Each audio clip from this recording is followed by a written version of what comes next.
प्यारे बच्चे नमस्कार। NCERT क्लास 12 फिजिक्स में मैं आपका स्वागत करता हूं और आज हम पढ़ेंगे एक नया टॉपिक। और आज का हमारा नया टॉपिक है किसी ऐसे समांतर प्लेट संधारित्र की धारिता के लिए व्यंजक की स्थापना कीजिए जिसकी प्लेटों के मध्य आंशिक रूप परावैद्युतांक माध्यम या आंशिक रूप से वायु हो अथवा आंशिक रूप से परावैद्युत पदार्थ की उपस्थिति में समांतर पट संधारित्र की धारिता के लिए सूत्र स्थापना कीजिए। तो हम बात करेंगे कि दो समांतर प्लेटें हैं, उनके मध्य कोई भी एक आंशिक रूप से परावैद्युतांक पदार्थ है। इसकी सहायता से हम दोनों समांतर प्लेट की धारिता के लिए हम सूत्र की स्थापना करेंगे। सूत्र की स्थापना से पहले मैं आपको बताना चाहता हूँ कि यदि अभी तक आपने हमारे चैनल को सब्सक्राइब नहीं किया तो प्लीज़ हमारे चैनल को सब्सक्राइब जरूर करें और बेल आइकन को भी प्रेस करें ताकि जब भी हम कोई नया वीडियो अपलोड करें तो तुरंत सबसे पहले उसका नोटिफिकेशन आपको मिल सके। तो हम यहाँ सबसे पहले मान लेते हैं कि ए और बी दो समांतर संधारित्र की प्लेटें हैं और दोनों प्लेटों के बीच की दूरी d है तथा प्रत्येक प्लेट का क्षेत्रफल a है। तो हमने यहाँ पर बनाया कि A और B दो समांतर प्लेट संधारित्र की प्लेटें हैं तथा दोनों प्लेटों के बीच की दूरी d है और प्रत्येक प्लेट यानी कि दोनों प्लेट का क्षेत्रफल a है। इसलिए हमने लिखा माना A और B समांतर प्लेट संधारित्र की दो प्लेटें। देखिए A और B समांतर प्लेट संधारित्र की दो प्लेटें हैं जिनके बीच की दूरी d है, अर्थात दोनों प्लेटों के बीच की दूरी d है तथा प्रत्येक प्लेट का क्षेत्रफल कैपिटल A है। ठीक है, जो दोनों प्लेटें हैं इन दोनों प्लेटों का क्षेत्रफल A है। अब हम आगे ये मान लेते हैं कि इन दोनों प्लेटों के मध्य के परावैद्युतांक की T मोटाई वाली प्लेट इन दोनों प्लेटों के समांतर रखी गई है। जैसा हमको क्वेश्चन में ये दिखाया गया था कि आंशिक रूप से परावैद्युत माध्यम या आंशिक रूप से वायु हो, इसके लिए हमको व्यंजक ज्ञात करना है। तो हम क्या करेंगे, इन दोनों प्लेटों के मध्य के परावैद्युतांक की T मोटाई वाली एक प्लेट इन दोनों प्लेटों के मध्य समांतर रख देते हैं। तो चित्र में देखिए हमने यहाँ पर के परावैद्युतांक की T मोटाई की एक परत इन दोनों प्लेटों के समांतर रख दी है। ये जो प्लेट है ये के परावैद्युतांक है और इस के परावैद्युतांक परत की जो मोटाई है वो स्मॉल t है तथा दोनों प्लेटों के बीच की दूरी स्मॉल d है। तो हमने आगे लिखा दोनों प्लेटों के बीच के परावैद्युतांक की T मोटाई वाली प्लेट उनके मध्य समांतर रखी गई है। देखिए ये T मोटाई वाली एक परावैद्युतांक प्लेट है, इन दोनों प्लेटों के मध्य इन दोनों प्लेटों के समांतर रखी गई है। अब चित्र में देखिएगा कि जो T मोटाई का K परावैद्युतांक है और जो बीच में खाली जो जगह है ये वायु का परत है। ठीक है, ये दोनों साइड में क्या है, वायु का परत है। इधर भी वायु का परत है और यहाँ पर भी वायु का परत है, यानी कि K परावैद्युतांक माध्यम है और ये वायु का माध्यम है दोनों प्लेटों के मध्य। अब हम यहाँ मान लेते हैं कि जो K परावैद्युतांक है इसकी विद्युत क्षेत्र की जो तीव्रता होगी वो कैपिटल E होगी तथा जो वायु की जो परत है इनकी विद्युत क्षेत्र की तीव्रता होगी उसको हम मान लेंगे E0 से। ठीक है, हमने क्या किया है, जो T मोटाई का K परावैद्युतांक है इसकी विद्युत क्षेत्र की तीव्रता कैपिटल E तथा जो वायु की परत है इनकी विद्युत क्षेत्र की तीव्रता को हमने माना है E0 से। और हम आगे इस चित्र में प्लेट B को पृथ्वीकृत कर देते हैं, यानी कि हम प्लेट B का संबंध पृथ्वी से कर देते हैं। तो प्लेट B के ऊपर जितना भी धन आवेश रहेगा वो पृथ्वी के अंदर चला जाएगा। तो हम यहाँ लेंगे पृथ्वीकृत तथा हम आगे लिखते हैं इस प्रकार दोनों प्लेटों के मध्य टी मोटाई का परावैद्युत माध्यम तथा डी माइनस टी मोटाई की वायु परतें हैं। तो देखिए ये कैसे होता है, मान लेते हम कि ये जो प्लेटें हैं, इन दोनों प्लेटों के बीच की दूरी डी है। तो ये लिखा था हमने कि इस प्रकार दोनों प्लेटों के मध्य टी मोटाई का परावैद्युत माध्यम, यानी कि जो टी मोटाई का हमने यहाँ पर लिखना भूल गए थे, तो हम लिखेंगे यहाँ पर ये टी मोटाई का, ठीक है, ये के स्मॉल टी मोटाई का परावैद्युत माध्यम है। जैसे ये टी है, ये टी मोटाई का परावैद्युत माध्यम तथा डी माइनस टी मोटाई की वायु परत है। अब ये जो वायु की जो परत है डी माइनस टी, देखिए इस पूरे डी में से हम ये स्मॉल टी को माइनस कर देंगे तो जो भी हमारे पास बचेगा वो वायु की परत की मोटाई आ जाएगी। क्या करेंगे हम एक बार और कि इस दोनों प्लेटों के बीच की दूरी जो डी है, इस डी में से हम ये के परावैद्युतांक जो है इसको स्मॉल टी से अपन रिप्रेजेंट करें, इसको माइनस कर देंगे, यानी कि डी माइनस टी। तो जो भी बचेगा हमारे पास वो वायु की परत की मोटाई आ जाएगी। आगे हमने लिखा है कि जब प्लेट ए को प्लस क्यू आवेश दिया जाता है, यानी कि जो प्लेट ए है हम इसको क्या करेंगे, प्लस क्यू आवेश दे रहे हैं। देखिए हमने प्लेट ए को प्लस क्यू आवेश दिया है, ठीक है, इसके ऊपर हमने प्लस प्लस डिनोट किया है। तो आगे लिखा है तो प्लेट बी के समीप तल पर माइनस क्यू आवेश प्रेरित हो जाता है।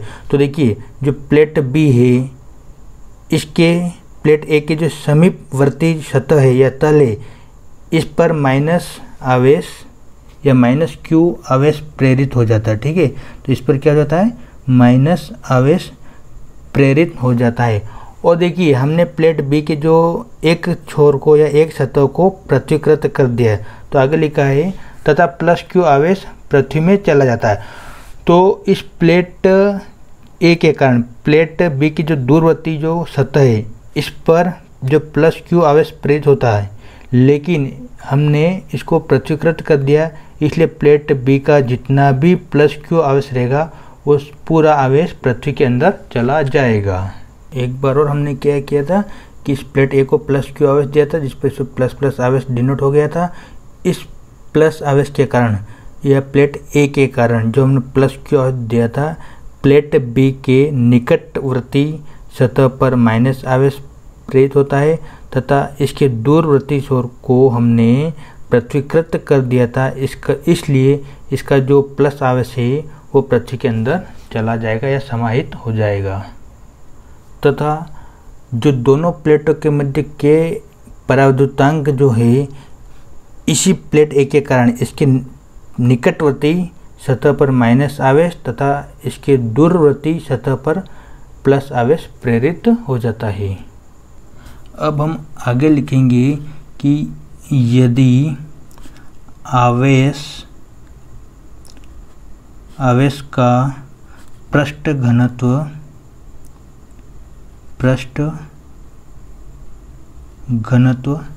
सिग्मा हो, तो यानी कि जो हमने आवेश दिया है उसका पृष्ठ घनत्व कितना हो, सिग्मा हो।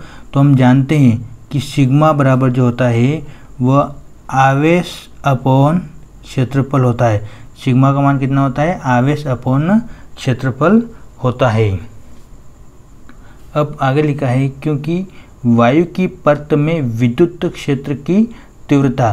तो देखिए ये जो पार्ट है, ये दोनों चित्र के अंदर ये वायु की परत है और हमने वायु की परत के अंदर विद्युत क्षेत्र की तीव्रता को माना था E0। देखिए E0, तो यहाँ पर लिखा है वायु की परत में विद्युत क्षेत्र की तीव्रता E0 और वायु की परत में विद्युत क्षेत्र की तीव्रता होती है सिग्मा अपॉन एप्सिलॉन 0, ठीक है। ये क्या होता है, E0 equal sigma upon epsilon 0, ये जो होता है वायु की परत में विद्युत क्षेत्र की तीव्रता। अब हम क्या करेंगे कि मान रखेंगे, तो लिखेंगे मान रखने पर। अब देखिए कौन सा मान रखते हैं कि E0 equal sigma upon epsilon 0 और हमने यहाँ पर सिग्मा का मान निकाल रखा था, सिग्मा इक्वल Q अपॉन ए, यानी कि आवेश अपॉन क्षेत्रफल। तो इस सिग्मा का मान हम इस सिग्मा की जगह रखेंगे तो ये बन जाएगा E0 इक्वल सिग्मा की जगह हम ये सिग्मा का मान रखेंगे और ये होता है Q अपॉन A और इसके अपॉन में एप्सिलॉन 0 पहले से ही चल रहा है और हम इसको देंगे समीकरण 1 नाम। अब यदि परावैद्युतांक माध्यम के अंदर विद्युत क्षेत्र की तीव्रता, तो देखिएगा हमने यहाँ पर ये T मोटाई का K परावैद्युतांक माध्यम है और हमने इसकी विद्युत क्षेत्र की तीव्रता को माना था कैपिटल E। तो हमने लिखा कि यदि परावैद्युतांक माध्यम के अंदर विद्युत क्षेत्र की तीव्रता, यानी कि अब इस परावैद्युतांक माध्यम के अंदर विद्युत क्षेत्र की तीव्रता, तो देखिए इसका विद्युत क्षेत्र की तीव्रता होती है, ये हमने माना था कैपिटल E इक्वल, और ये होता है आवेश अपॉन एप्सिलॉन 0 के ए। ये क्या होता है, इस परावैद्युतांक जो माध्यम है इसका विद्युत क्षेत्र की तीव्रता होती है, वो होती है E equal Q upon epsilon 0 के ए। अब देखिए इन दोनों में अंतर ये है कि यहाँ पर वायु के परत में विद्युत क्षेत्र की तीव्रता, यानी कि जो वायु की जो परत है इसमें विद्युत क्षेत्र की तीव्रता हमने E0 माना था और इसका तीव्रता होती है E0 equal sigma upon epsilon 0, और इस माध्यम का जो के माध्यम का जो परावैद्युतांक है इसका हमने विद्युत क्षेत्र की तीव्रता माना था E, और इसका विद्युत क्षेत्र की तीव्रता होती है Q अपॉन एप्सिलॉन 0 के ए, और इसको हमने नाम दिया है समीकरण नंबर 2। अब A व B के बीच विभवांतर, यानी कि इन दोनों प्लेटों के बीच, प्लेट A और प्लेट B के बीच विभवांतर, और हम विभवांतर को कैपिटल V से रिप्रेजेंट करते हैं, और विभवांतर होता है बल गुणा दूरी, और हम बल को रिप्रेजेंट करते हैं तीव्रता गुणा दूरी। अब देखिएगा कि चित्र में दोनों प्लेटों के मध्य दो माध्यम है, एक वायु का माध्यम है और दूसरा है के परावैद्युतांक माध्यम। तो इसलिए दोनों माध्यमों का हम विभवांतर अलग अलग निकालेंगे और फिर उनको जोड़ देंगे। तो पहले हम वायु के माध्यम की बात करेंगे। तो देखिए वायु के माध्यम की जो तीव्रता है वो E0, तो हम यहाँ पर इसके जगह तीव्रता वायु के लिए रख देंगे E0। अब इनटू दूरी, यानी कि इस के परावैद्युतांक माध्यम को छोड़कर यहाँ से यहाँ तक की दोनों प्लेटों के बीच की दूरी, तो देखिए ये हो जाएगा D माइनस टी, यानी कि इस पूरे D में से हम इस T को माइनस कर देंगे तो हमारे पास ये दूरी आ जाएगी वायु की। तो देखिए यहाँ कर देंगे हम यहाँ पर D माइनस टी। अब प्लस प्लस इसलिए लगाया कि अब हम बात करेंगे के परावैद्युतांक माध्यम की। तो देखिएगा के परावैद्युतांक माध्यम की विद्युत क्षेत्र की तीव्रता हमने माना था कैपिटल E, तथा इस के परावैद्युतांक माध्यम की जो मोटाई है वो स्मॉल t, तो इसलिए इसकी तीव्रता हो जाएगी यहाँ पर E इंटू दूरी, यानी कि इस परत की जो है इसकी मोटाई वो हो जाएगी इसमें स्मॉल t।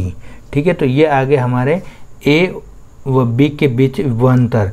ये फाइनली बना है V equal E0 into D minus T plus E into T. समीकरण 1 व 2 से E0 व E के मान रखने पर, यानी कि समीकरण 1 से जो हमने E0 और 2 से E का जो मान निकाला था वो मान हमको यहाँ पर रखना है। तो ठीक है, E0 का जो मान था वो E0 equal Q upon A into epsilon 0, तथा समीकरण 2 से E का जो मान था Q upon epsilon 0 K into A, ये मान हम यहाँ पर रखेंगे। इस प्रकार हमने E0 का मान Q अपॉन एप्सिलॉन 0 A और ये सेम टू सेम प्लस ई का मान Q/ε0 के ए और टी सेम टू सेम रखा है। अब हम यहाँ से Q/ε0a और Q/ε0a कॉमन लेंगे तो देखिएगा V = Q/ε0 इंटू ए कॉमन ले लिया तो यहाँ पर क्या बचा है, सिर्फ d माइनस टी प्लस ये भी यहाँ से कॉमन में बाहर चला गया, सिर्फ k बचा है तो ये बचा है T/k और कोष्टक बंद। ठीक है, ये चीज़ हमने यहाँ पर कॉमन ले ली है। अतः संधारित्र की धारिता, और हम जानते हैं संधारित्र की धारिता क्या होती है, C = Q/V, जहाँ C धारिता, Q आवेश और V विभव।